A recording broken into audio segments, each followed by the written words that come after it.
Ketemu lagi dengan saya. Nah, pada video kali ini kita akan melihat bagaimana cara kita mengerjakan topik disiplin positif di platform Merdeka Mengajar sehingga nanti kita bisa mendapatkan sertifikat disiplin positif tersebut. Nah, pertama-tama seperti biasa kita masuk ke platform Merdeka Mengajar.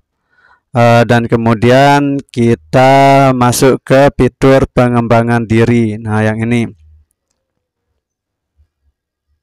Nah, selanjutnya kita akan melihat topiknya. Jadi kita klik topik dan kemudian kita akan mencari topik yang disiplin positif. Nah. Oke, kita cari topik yang disiplin positif. Nah, yang ini kita klik. Nah, bagaimana cara kita mengerjakan aksi nyatanya sehingga nanti kita bisa mendapatkan sertifikat disiplin positif ini yang bisa kita upload nanti sebagai bukti dukung kita di platform Merdeka Mengajar untuk bukti dukung RHK kita.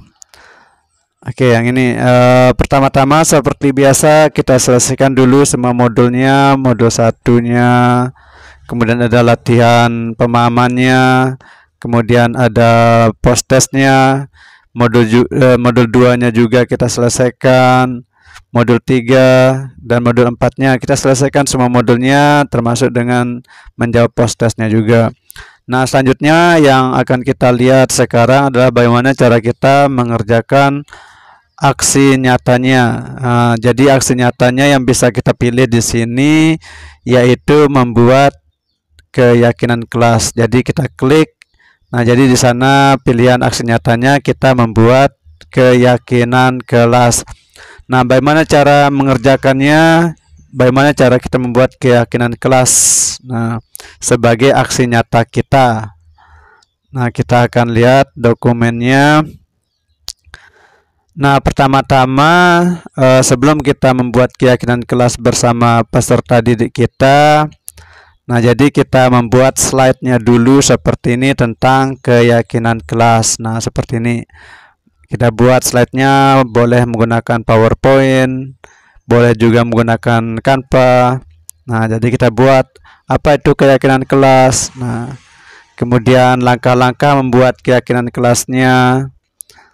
Nah, ini langkah-langkah membuat keyakinan kelas. Jadi pertama guru menjelaskan apa itu keyakinan kelas dan apa fungsinya. Nah, jadi nanti kita di dalam kelas kita jelaskan kepada peserta didik keyakinan kelas itu apa dan apa fungsinya, tujuannya kita membuat keyakinan kelas. Kemudian yang kedua langkahnya peserta didik menyampaikan kelas impian seperti apa yang diinginkan. Jadi kita berikan kesempatan kepada peserta didik kita kelas yang seperti apa yang mereka inginkan, kelas yang bagaimana yang mereka impikan.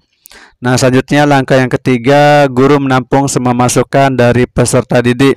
Nah, jadi kita berikan kesempatan pada peserta didik untuk memberikan masukan tentang bagaimana kelas impian mereka. Jadi mereka ingin kelasnya seperti apa. Kita berikan kesempatan kepada semua peserta didik untuk memberikan ide, pendapat, dan masukannya. Selanjutnya langkah keempat, peserta didik dan guru menyepakati keyakinan kelas yang telah disusun. Nah, jadi setelah kita mendapatkan ide-ide dari peserta didik, kita impun, kemudian kita susun menjadi kesepakatan kelas, kemudian kita sepakati. Jadi yang menyepakati semua peserta didik dan termasuk guru, termasuk kita seperti itu. Nah, selanjutnya ini langkah-langkah kita membuat keyakinan kelas. Saya bertanya kepada peserta didik, memberikan kesempatan pada peserta didik untuk menyampaikan usulan keyakinan kelas mereka. Nah, kira-kira apa yang mereka inginkan? Mereka ingin kelasnya bagaimana? Jadi ada yang menulis seperti ini. Jadi satu orang siswa boleh menulis 1, 2 atau lebih tentang apa yang mereka inginkan. Misalnya tidak membuli sesama teman, menjaga kebersihan kelas, menghormati guru atau teman-teman, mengerjakan tugas. Nah, ini adalah contoh usulan keyakinan kelas yang ditulis oleh siswa. Nah, jadi lembaran seperti ini, lembaran usulannya saya bagikan kepada seluruh siswa dan mereka masing-masing menulis usulan keyakinan kelas. Nah, jadi ini ada dokumentasinya, dokumentasi usulan keyakinan kelas yang mereka buat. Nah, jadi ini banyak sekali seperti itu. Nah, selanjutnya ini ada dokumentasi mereka membuat keyakinan usulan keyakinan kelas. Jadi masing-masing siswa menulis usulan mereka.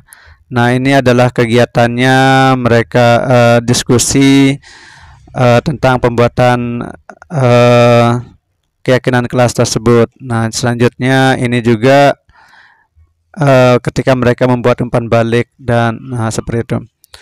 Nah, selanjutnya setelah itu, setelah mereka mengajukan usulan-usulan keyakinan kelas, nah keyakinan kelas tersebut kita sepakati, kita himpun. Nah, jadinya kita buat rangkumannya seperti ini.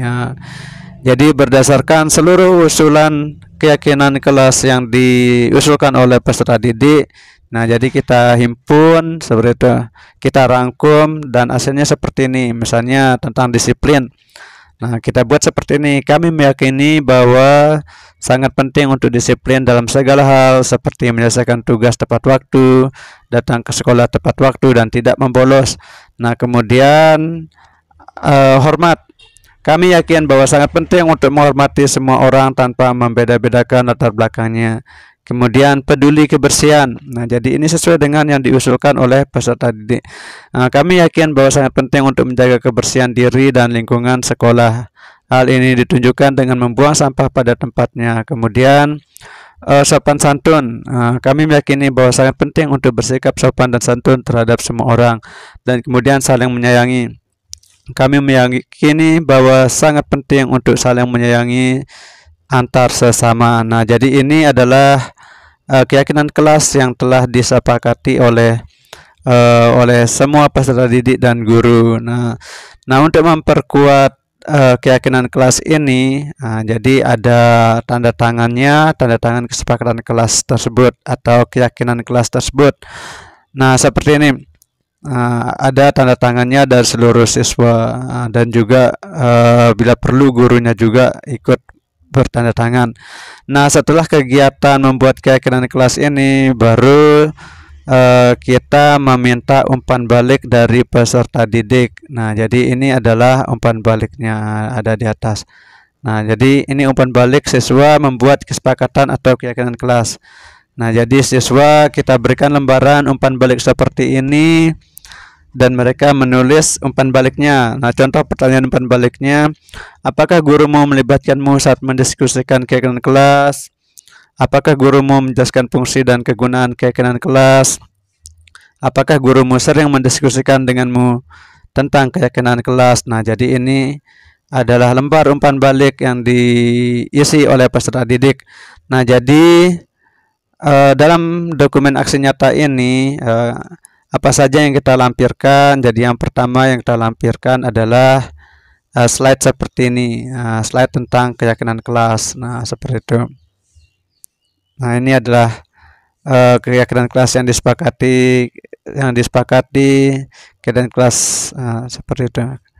Kemudian ini adalah lembar umpan baliknya dari peserta didik.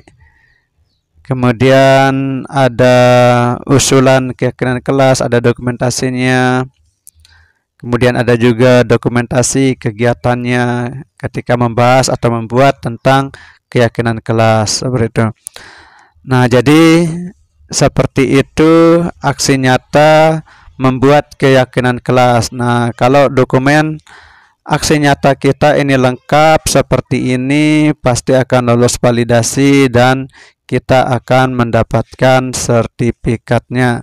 Jadi sertifikat disiplin positif ini dengan membuat keyakinan kelas tentunya bisa kita gunakan sebagai bukti dukung kita, karena ini sesuai dengan kompetensi yang bisa kita ambil, yaitu tentang disiplin positif.